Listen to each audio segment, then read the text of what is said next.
Welcome everyone to the Chancery Lane Project's Big Hack 2020 Opening Plenary. We have 117 participants joining us today. We'll just get started in one moment.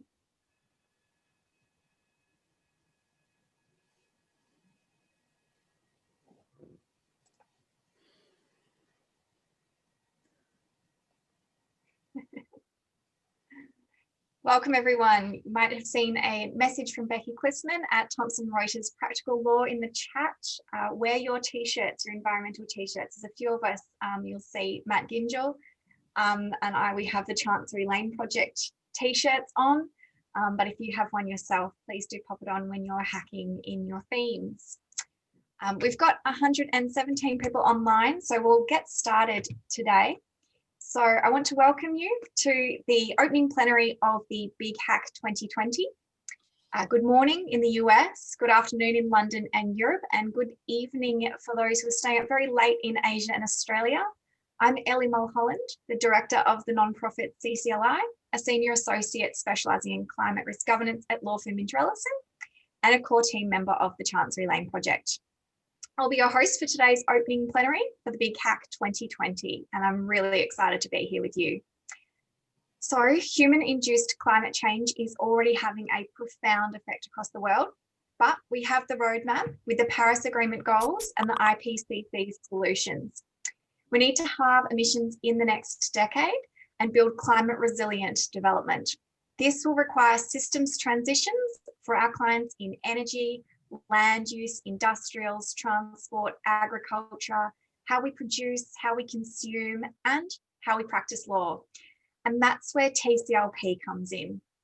Our mission is to shift the dial and make climate conscious drafting that seems ambitious now the norm as quickly as possible, and to make consideration of climate risks, climate solutions, and climate opportunities mainstream, so that they're no longer thought of as a discrete ethical or environmental issue. And we do this through action, drafting for impact. And that's what's so exciting about this next 24 hours. The Big Hack is our flagship event where we create a safe space for lawyers across the profession to come together and use our legal skills to draft for climate solutions. And last year, that space was at Thomson Reuters Canary Wharf office. And this year, it's a virtual space. How the world has changed. Last year's Post-it notes and A3 pieces of paper have become Google Docs and Airtable forms, but the principles remain the same. This is a safe space to innovate, to think creatively, to use your legal expertise free from the constraints of client instructions, but knowing that your drafting is aligned with the bold ambitions of business.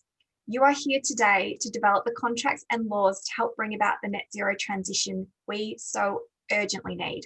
So we've got a lot to do. Why do we have an opening plenary? You're all looking around and there is no Olympic cauldron to light. But we have a lineup of brilliant speakers who are here to inspire you to really engage during the Big Hack and going forward. As you will hear from our speakers, Matt Gingell, Lord Robert Carnwath, Stephen Brenninkmeijer, and Elizabeth Beastrom, what you do during this hack and going forward, it really matters.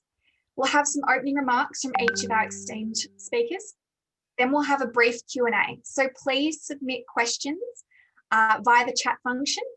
And please note this event is being recorded, including the chat. We also encourage you to engage in the discussion using the chat function, and Becky started that off with the t-shirts. So we'll be using it to post links about where to go to next to help you navigate this virtual world of online hacking. It's not something lawyers do every day. After the inspire portion, Part 2 is inform. So we've got a quick video on hacking out legal solutions to climate problems. And then Matilda will explain to you how the sessions work. Then we'll release you to your theme to get hacking. So without further ado, I'm going to open the floor to Matt Gingell, the founder and chair of the Chancery Lane Project and general counsel of Oxygen House Group.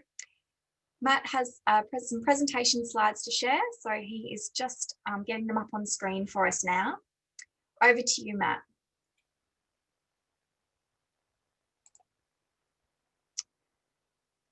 Hi, and welcome everybody. Can everybody see those slides? They come up, Ellie? Yeah, we've got the PowerPoint around the side of it, but I'm sure in a moment it will just be the slides. We can see, yeah, we can see your first slide anyway. Resume slideshow. There we go. Terrific. It's all yours.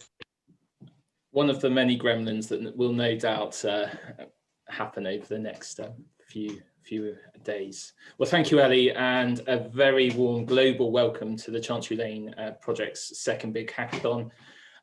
Thank you for giving up your precious time to be involved and to listen today. I know how busy we are as lawyers, and I know my inbox is overflowing at the moment.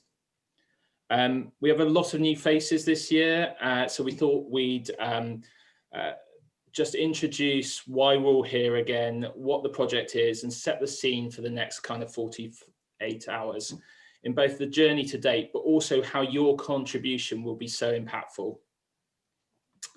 Well, you probably have heard that the Chancery Lane Project is a pro bono project to fight climate change, but how did we get here? How did all of this happen so quickly? Well, it started after one of the events at London Climate Action Week I attended in 2019, where the ocean explorer Pen Hadow finished a talk I attended by saying, we need a Manhattan Project for climate change. Now, he didn't mean that we need to create new weapons of mass destruction, but his analogy was sound in that we need the focus and urgency of the Manhattan Project, using the best and brightest minds together to solve a problem, in this case, climate change. So I started thinking, what could we do as a legal profession other than protesting or climate litigation? How could we collaborate and innovate in a way that produced practical climate solutions? How could we use our legal skills as commercial lawyers to accelerate solutions in a politically and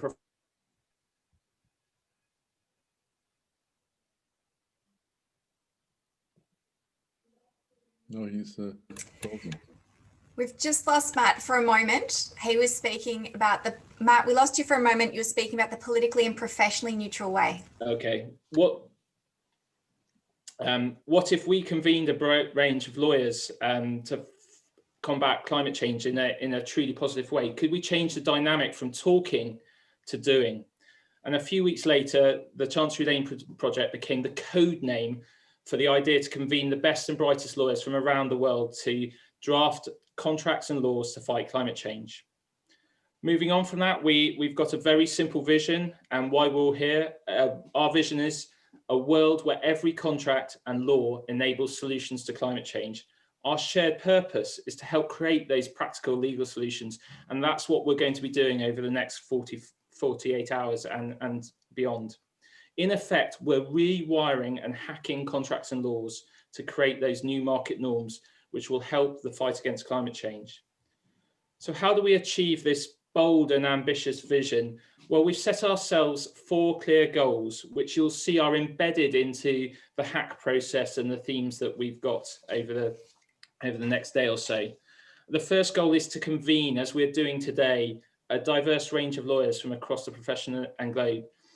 The problem of climate change is so vast and complex that we just don't have the answers on our own, and no one organisation can solve them. But together we might, and that is why we brought everybody together to collaborate and have fun in an innovative way.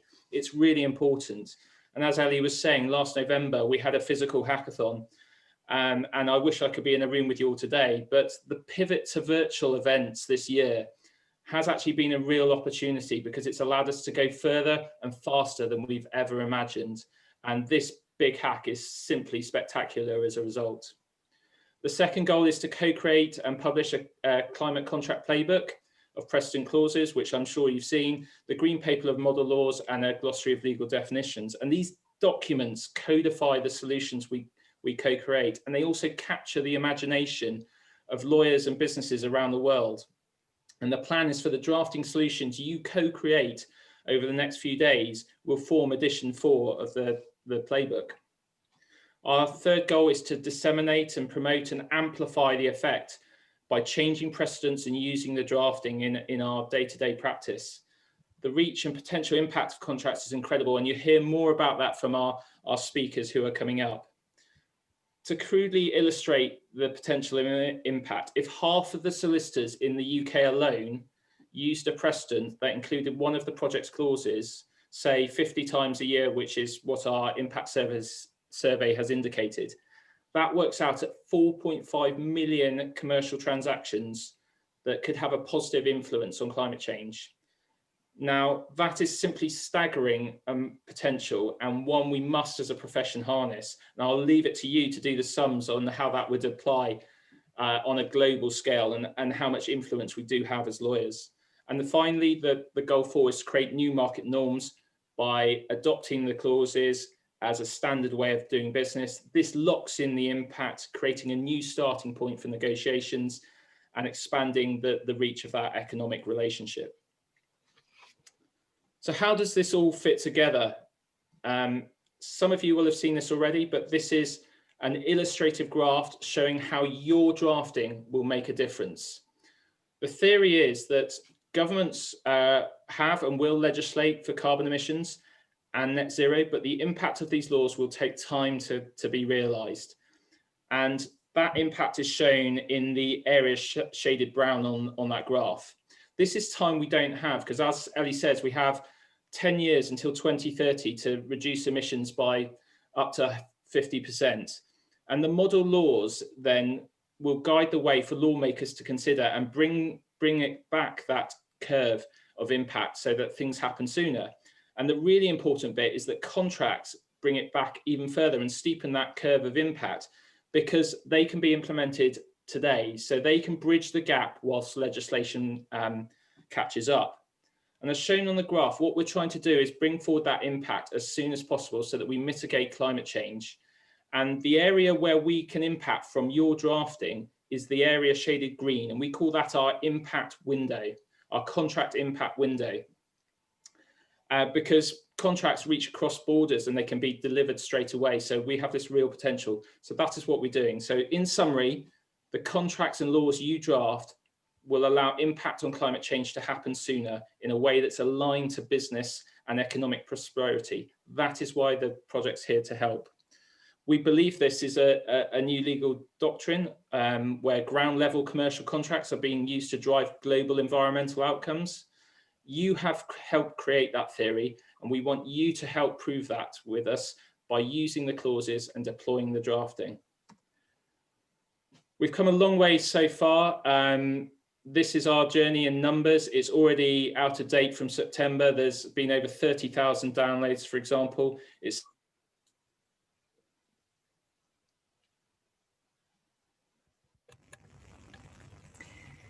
We've lost you again for a moment, Matt. Over 30,000 downloads and a lot more users have signed up since September. We lost you for a moment, Matt, just after 30,000 downloads, but it's great to see those figures on the screen. Yeah, and I was just saying that they're already out of date, and it's really the start of our journey because we've got these 10 years left to go. And actually next year, with COP26 being hosted in Glasgow and in partnership with Italy, is really exciting because the race to zero is going to hot up, and the eyes of the world will be on the UK and COP26. So it's this really incredible impact window and impact potential from that event, and there will be loads of things that the Chancery Lane Project will be getting involved with. So it's now a tradition, because this is the second time we've done it, that we do an unorthodox rocket launch countdown. And this year we're going to count down from 2090, but as last year, don't worry, we're not going to go through every single number. We'll skip between them. But 2090 or 2090 is when humans will start to become extinct. Extinct. And if any of you haven't seen it already, please do watch the David Attenborough A Life on Our Planet film. It's simply incredible and powerful, but also gives hope. 2050 is the date when many countries are setting their net zero emissions targets. 2030, as we've heard, is when we need to reduce emissions by 45% in order to limit global warming by 1.5 or 2 degrees. It will be the 26th edition of COP next year, hosted by the UK in partnership with Italy. We have this 10-year window to make a difference. 9% per decade is the rate of decline of the Arctic ice sheet. 8 inches is how much sea levels have risen over since 1880, but are predicted to be about 4 foot higher by the end of this century. 7 continents will be affected by climate change. It will affect everyone, everywhere. We can map to 6 UN SDGs. 5 degrees increase is the average air temperature increase in the Arctic over the last 100 years.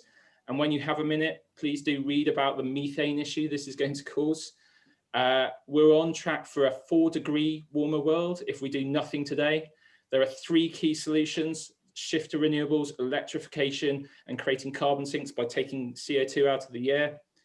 We have a 2-degree world is significantly worse than a 1.5-degree world. So every bit makes a difference. We have one planet, one life, and one opportunity to make a difference. And we have 0 excuses, 0 time left, and there are 0 bad ideas over the next 2 days. So now that we've launched the live events, where do we start? Well, after we've heard from our eminent speakers, Matilda will take you through the practicalities and support for the next couple of days hacking. And although this project is not about individuals, I have to acknowledge and quickly thank the Chancery Lane Project team, who have spent day and night preparing this amazing series of events for you. Thank you also to the amazing facilitators who are giving up their pro bono time to make a difference. Please thank them in your sessions. I'd also like to thank Thomson Reuters Practical Law for their continued support, and it's great to see so many of their editors involved in the hack itself. Finally, thank you to our grantors who, without their philanthropy, the scale of the impact would not be achievable. So what should you expect? Well, as Ellie was saying, there's no, this is a safe space to innovate and collaborate. We don't have the answers. You are the experts in your practice areas, industries, and jurisdictions. It is you that make the difference. So be positive and bring that energy that you bring in your day jobs. If you can bear it, we need the urgency of a corporate transaction deadline in your sessions. But most of all, we should challenge ourselves as lawyers to be creative, be collaborative, and to have fun. When we do that, it is simply magical. And I hope you will enjoy hacking as much as I do. I'll finish there by saying, as I always do, 2020 will go down as one of the worst years ever. It will for me and many others. Understandably, it has not been the year of clarity and action on climate change that many of us had hoped for. But history reminds us that when with shared purpose and working together, as we are doing over the next 48 hours, we can navigate that uncertainty, whatever its nature. As such, I'm positive that the legal profession can and will help to mitigate climate change through impactful drafting. To put it simply, if we change the precedent, we will change the world. Thank you. Thanks, Matt. I've seen you speak before, but you always give me feels. So I'm feeling really excited, but I did get a bit of a nervousness in my stomach, even though I know the Arctic and the methane, but I'm really excited to be part of the solution here today. Lord Robert Carnwath, would you like to follow up on that? So we have, Matt's just shared the Chancery Lane Project. You, as a former UK Supreme Court Justice since March this year, when you stepped down, you've now been working, or actually for a while now, but particularly since you stepped down, you've been working across the profession to see how the legal profession can accelerate climate action. Could you share your thoughts on where the Chancery Lane Project fits in with that? Yes, well, thank you, everyone. Thank you for inviting me. In a sense, I'm the last person to be helping you with this project because I've been a judge for 26 years and my familiarity with contracts has been when they've gone wrong. I haven't helped to draft a contract since I was a practicing barrister in the 80s, but I am thrilled by this concept. When I retired as a Supreme Court judge in March, I was particularly keen to spend my time sort of trying to progress action on climate change and the law. I've been interested in this for a number of years, and back in 2015, I helped to organize a conference on climate change and the law ahead of the Paris conference, and I spoke at the Paris conference on the contribution of law to the climate change battle. But what I've been very excited by this year is to find out how many different ways there are in which the law can contribute, because I had been sort of thinking back in 2015 of sort of legislation and the role of the courts, and we'd just had some high-profile cases like the gender case in the Netherlands, and so that was the focus really. But since I sort of put my head above the parapet in earlier this year and met people like Ellie and the Chancery Lane Project, I've become aware of how many different initiatives there are going on and how many different lawyers, judges, practitioners, academics have been sort of contributing to this great project of using the law to advance the battle against climate change. And Matt has very pertinently made the point that in a way the courts are often too late. It's really the earlier stage when one's getting in on the drafting, on getting at businesses. And so I'm very excited to see how this is going to develop. I shall watch with great interest, but I'm sorry that I won't be hacking contracts myself because I'm not really very good at it, but I'm sure you all are. So best of luck to your project. Thank you very much. Thank you so much, Lord Carnwath. So we've got the inspiration that we're going to do a better job at hacking these contracts than a Supreme Court judge could. I'm not sure if I agree with you on that, but I feel inspired. So on that note, I'd like to bring Stephen Brenninkmeijer into this conversation. So Stephen has some very esteemed credentials in business and as an impact investor as well. And he's the chair of the European Climate Foundation. So thinks very deeply about these issues across a range of stakeholders.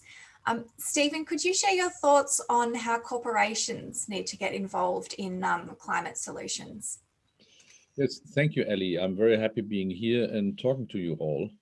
In my 30 years in business and across almost 2 decades of investing, law has been ever present. It is one of the necessary elements to doing business. It is part of the glue that holds business, supply chains, relationships together. It is worth remembering also that law is very personal. We enter into agreements when we marry or when we baptize a child. We are currently rebuilding our home. We've chosen to enter into contracts with environmentally friendly building firms and suppliers. I'm excited by what this means for the quality of life and the environmental benefits in both the renovation, the rebuilding, and over the lifetime of the building which I'm building, that this will have for the environment. It is a small endeavor in the scheme of things, but it's useful to illustrate the power I see in the approach that the Chancery Lane Project is taking. I've chosen to enter in this environmental positive arrangement because I have a good understanding of what's happening with climate change and the biodiversity crisis. I've been aware of these issues even before I became the chair of the European Climate Foundation. I've been motivated by these issues in work and in life for many years, which is our planet and my work with organizations like the World Resources Institute. But this has been my choice, rather than the standard in the sector. If I look at the industry standards in construction, for instance, while environmental considerations have improved over the last decades, they are not yet at the level required to meet the Paris Agreement, get to net zero, or actually make environmental improvements in our built environment. This is where I see the power of the Chancery Lane Project. What if the standards as expressed in contractual relationships that govern the construction industry aligned with Paris, net zero, and the restoration of our depleted ecosystems? By supporting the business of law to align with these challenges, The Chancery Lane Project has an opportunity to ensure contracts align with the biggest issues facing humanity and the planet today. In so doing, we move as a society from a position where setting environmental standards for my house renovation beyond the statutory requirements is my choice to one where it is the market and industry norm. In a world where environmental imperatives are increasingly becoming business imperatives, contractual law offers us way out for all parties to work together towards this. If the Chancery Lane Project can achieve this, then the glue that law represents will have been strengthened and made environmentally friendly. At ECF, we do a lot of work at the policy level. Many other actors in the field are using litigation and contentious law to take forward actions on climate. The Chancery Lane Project is different in that it looks at law in a different way. By working within the business of law and supporting corporate and commercial lawyers to do their jobs in ways that are climate aligned, it holds the potential to unlock mainstream law as a force for good. For this reason, I commend the project to you and look forward to seeing how it develops over the months and years to come. Thank you. Thank you, Stephen. I'm really excited to hear you mention the construction and infrastructure sectors and the opportunities for impact there. So we have, that's actually one of the themes, our 18 themes. So I think it's tomorrow in the Asia Pacific time zone, they'll be hacking out the commercial contracting around there to make sure it's aligned with climate solutions. So it's really exciting there. So we've had Matt Gingell, our founder, but he's in-house thinking about this from an in-house perspective. We've had a judge, we've had business and the investor perspective, and now I'd like to bring in Elizabeth Beastrom. And so Elizabeth is the president of Global Print at Thomson Reuters. And Thomson Reuters Practical Law is a household name in the legal profession. So we all go to use those precedents. And so thinking about it from a knowledge management perspective, there's what that will mean for the Chancery Lane Project. And just before I invite Elizabeth, I'd like to kind of make particular note to Thomson Reuters as a supporter. So they were one of our first supporters. And we've mentioned already last year's big hack, we had 120 lawyers in the room at Thomson Reuters Canary Wharf office last year. And they've really thrown their weight behind even an online hack. We've had all their subscribers emailed in their weekly emails for a month now, 2 podcasts, 1 video, and we've got a few speakers throughout this event. So we're really pleased for the support that Thomson Reuters has given us and helping to enable us to go online. You're just as demonstrating the agile ways of working that we're trying to live up to. So grateful for this support, Elizabeth. And now I'd like to open to you. What kind of role do you see knowledge management providers having with the mission and aims of the Chancery Lane Project? Yeah, good morning, good afternoon, good evening, and thanks, Ellie. Hello to everyone. I'm really excited to be here with you today to represent Thomson Reuters and to kick off the 2nd annual Chancery Lane Project Hackathon.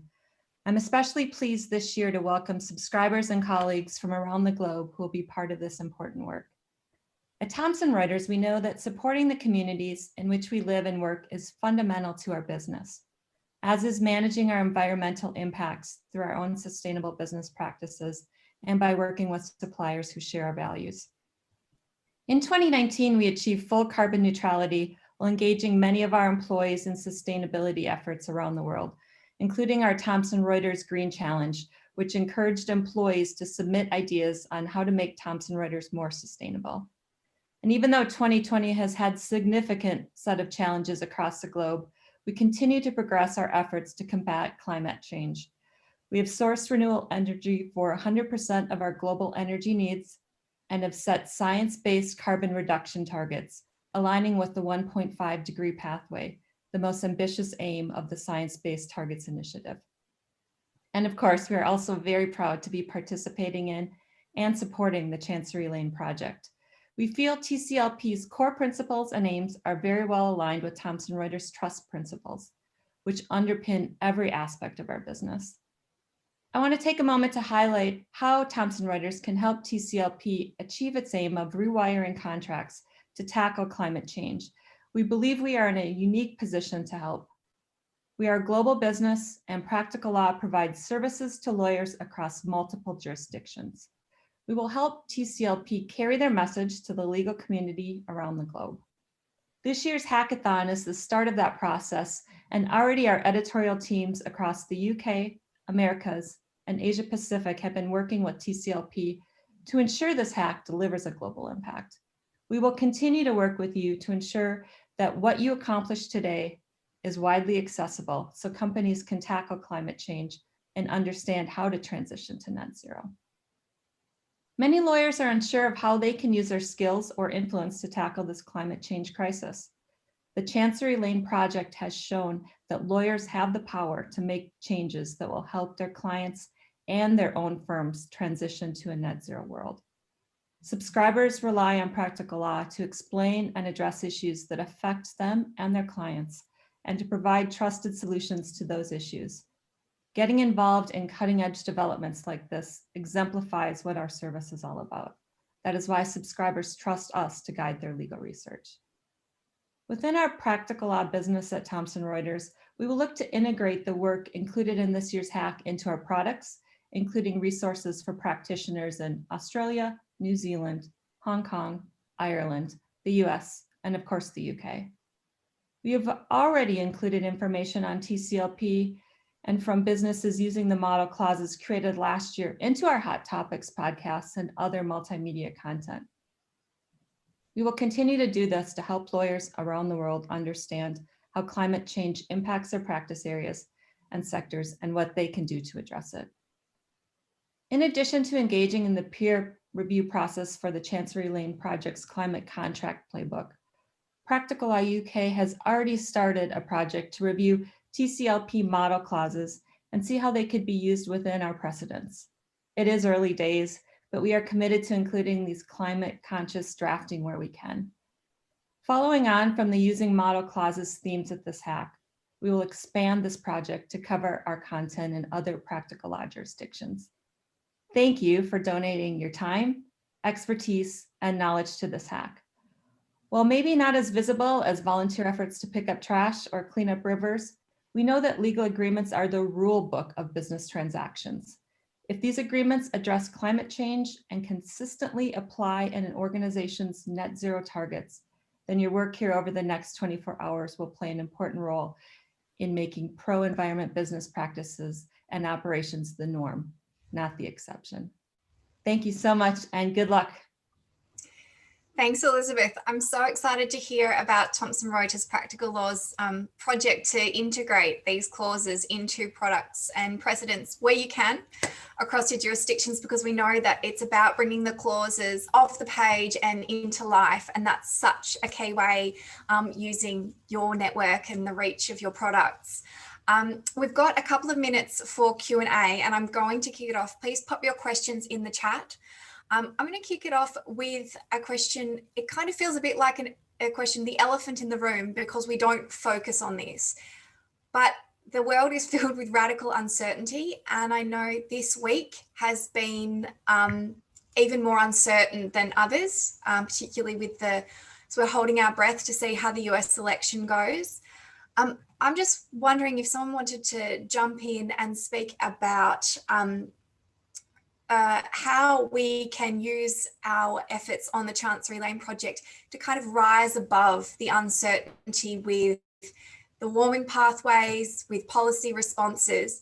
How does what we do today go beyond the geopolitics or the climate policy and regulation? Matt, I might open to you first.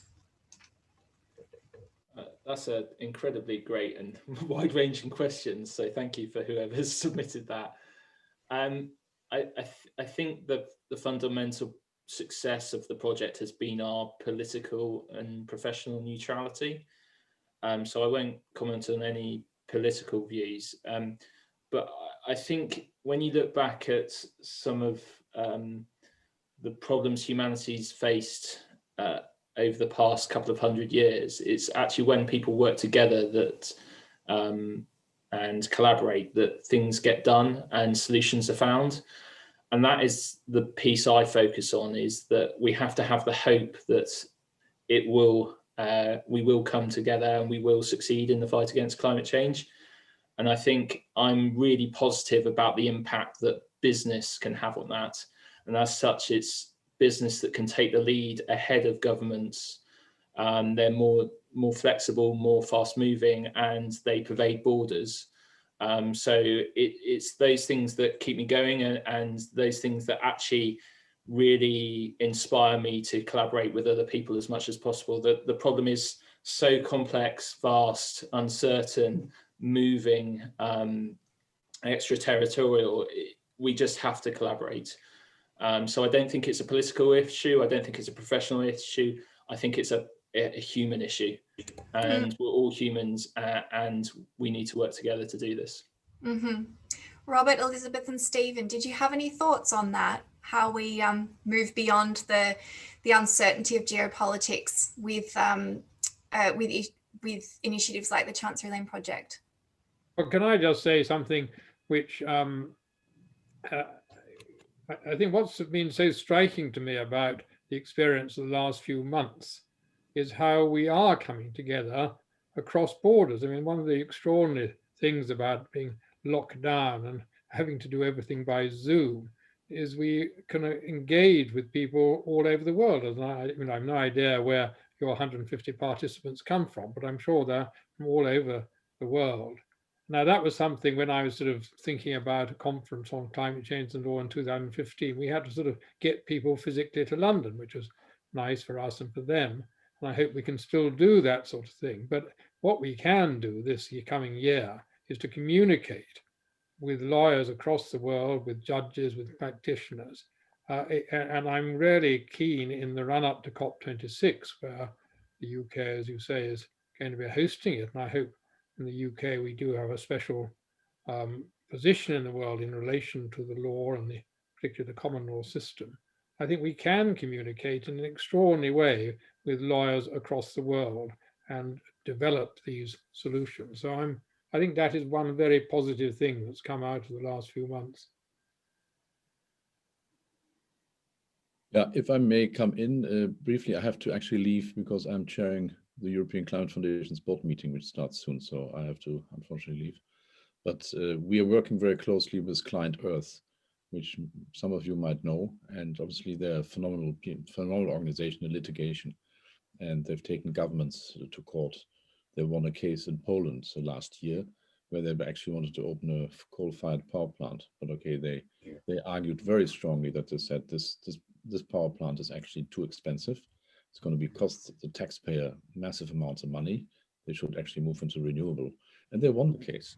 And so I think we have lots of good tools in that climate debate to actually use the law in a very, very creative and a proactive way. So I'm very pleased that we are discussing this today, and I wish you all lots of luck in your work. Thank you. Thank you so much, Stephen. It's great to hear the full spectrum of ways in which lawyers can get involved. I've got two questions. I'm going to throw them both to Matt, and the second one to Elizabeth. I'd like you to say something on this. So the two questions are, Matt, could you say a little bit more about the proposals for the Green Papers of Model Laws? Because we have really focused much more on the contracts today. Could you just have a quick comment on where the laws come in? And then the question, could you go then straight into question from Tricia? Do you have a sense that in-house lawyers in large organisations in industry are aware, able to participate and getting access to TCLP clauses? And Elizabeth, could you jump in to think about how in-house lawyers are getting access to TCLP as well, perhaps through Thomson Reuters as well? Yes, good questions. The model laws, there is a new edition in the pipeline for publication. But as you'll see from the impact window that we were talking about, contracts can have that impact today.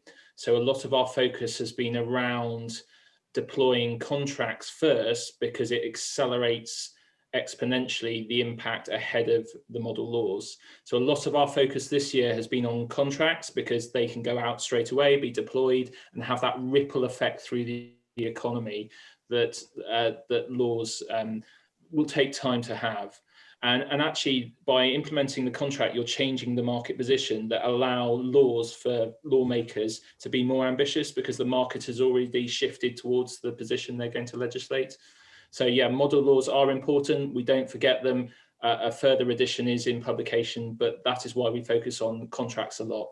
Terrific, thank you. And a quick comment on how in-house lawyers are getting involved and accessing the clauses. Yeah, well, I mean, in-house lawyers are all over this because they have to deliver net zero targets for their organisation. So they're actually really central to it. And the whole project was founded on bringing together the profession. So the in-house lawyers, the private practice lawyers, in the UK, barristers and legal academics. So it's that entire professional effort.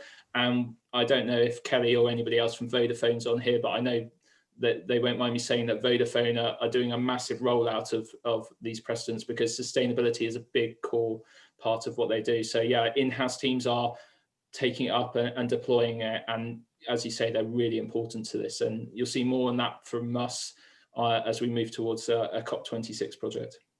Terrific, thank you. And Elizabeth, any comments on in-house lawyers through Thomson Reuters?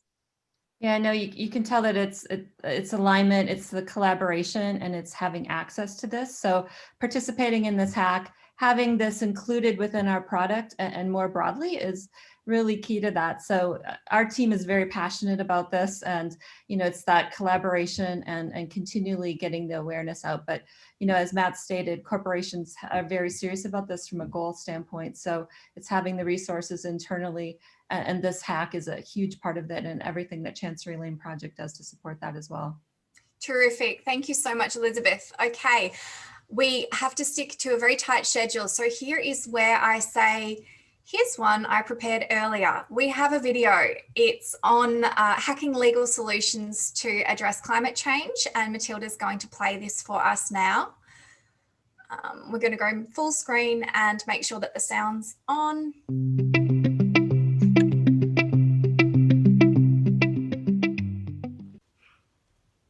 Thanks for joining the Chancery Lane Project's Big Hack 2020.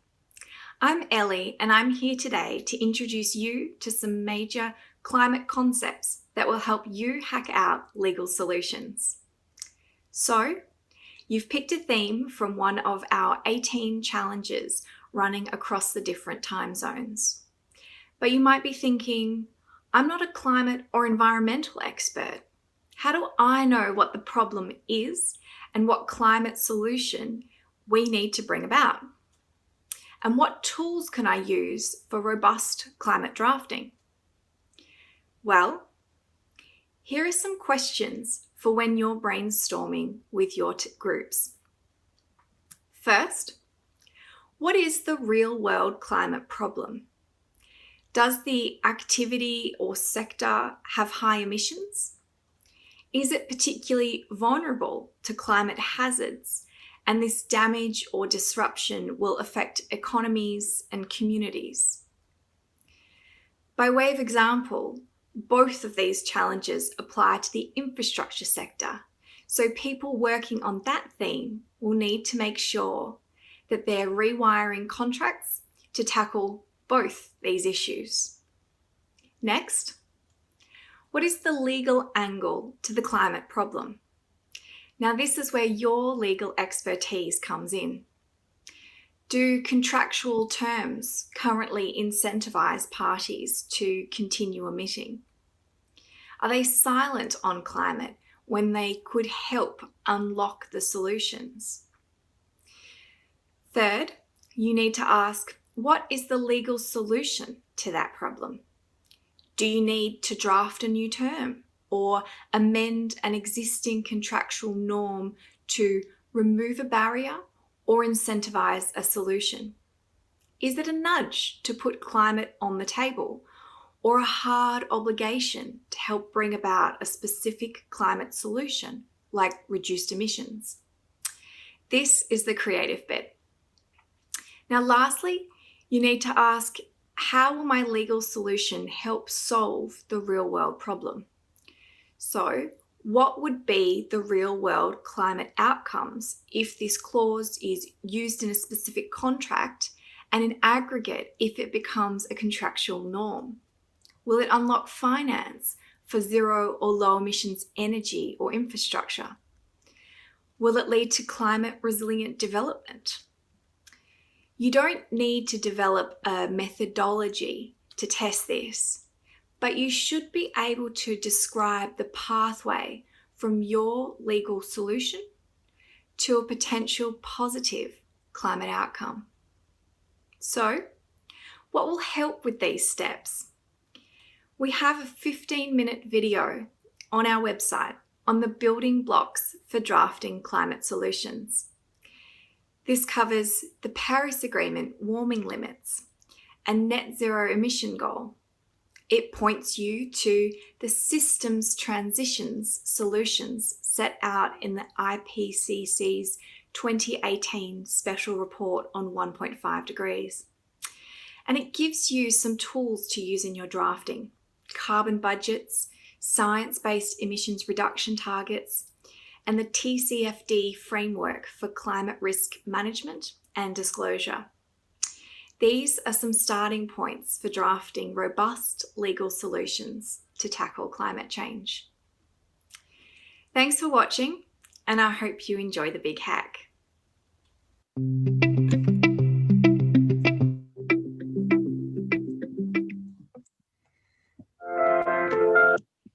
Thanks for that. Okay, I'm back live. Now we have Matilda, who's going to share with us exactly how this is going to work. So Matilda, over to you. Thank you, Ellie, and thank you to all our wonderful speakers for highlighting the importance of the Chancery Lane Project's mission, why we're all gathered virtually here today. Now that you've been suitably inspired, it's time to briefly inform you about the practical details of how the event will work. As you've heard already, the Big Hack 2020 is the Chancery Lane Project's first global event. Over the next 24 hours, we'll pass events from EMEA to the Americas to Asia Pacific and back round to EMEA again, where we'll meet back here for the closing plenary at 12 p.m. GMT tomorrow. Let's have a look at the schedule for EMEA. From 1 to 3 p.m, we have using model clauses in Ireland, where Irish lawyers will gather and work on adapting TCLP's existing material into an Irish legal context. The details for joining the virtual conference room for this session will be posted in the relevant Slack channel and can also be found in our virtual conference room document, which we're posting in the chat now. From 1 to 4 p.m, we have debt finance and climate change, a bespoke mixture of content creation and using model clauses. Once again, details will be posted in the relevant Slack channel and found in the chat now. We then have 6 exciting themes, which will focus on content creation. City as an investable asset class, where you can join Climate Kick to work on legal contracting necessary to deliver this investment model to city development. The Climate Commons Playbook, exploring IP-related drafting solutions to barriers to the systems transition and innovation required to achieving the warming goals in the Paris Agreement. Energy, net zero employment culture, real estate, and smart mobility and infrastructure, working on encouraging data sharing of sustainability mobility through public procurement. All of these 6 themes will start with an introductory half hour from the Chancery Lane Project right here in our Zoom room at 1 p.m. At 1:30, you'll then join the relevant video conference rooms from your chosen theme. Again, you can find them in Slack and in the document we're posting in the chat now. From 2 till 5 p.m, we have Using Model Clauses module, which again starts with a half-an-hour introduction in the TCLP Zoom room before breaking out into firm-specific groups, as well as a mixed general group for those interested. And finally, at 5:30 to 6 p.m, join us back here as we hand over to the Americas, where we'll hear a summary of the event so far and be joined by Diane Harris, Senior Partner at MDY Legal and currently acting for the Private Infrastructure Development Group, who will pass the virtual baton to Kathy DeFigula, Vice President of US Practical Law Editorial. TCLP's staff and volunteers will be here in our Zoom room throughout the entire 24 hours to come. We're here to support you. Drop in if you get lost and we'll point you in the right direction. We're also here if you'd just like to chat over a virtual cup of tea and biscuit. I hope you enjoy the Big Hack 2020. If you're joining a content creation theme this afternoon, please do stick around as this is where the introductory session will begin shortly.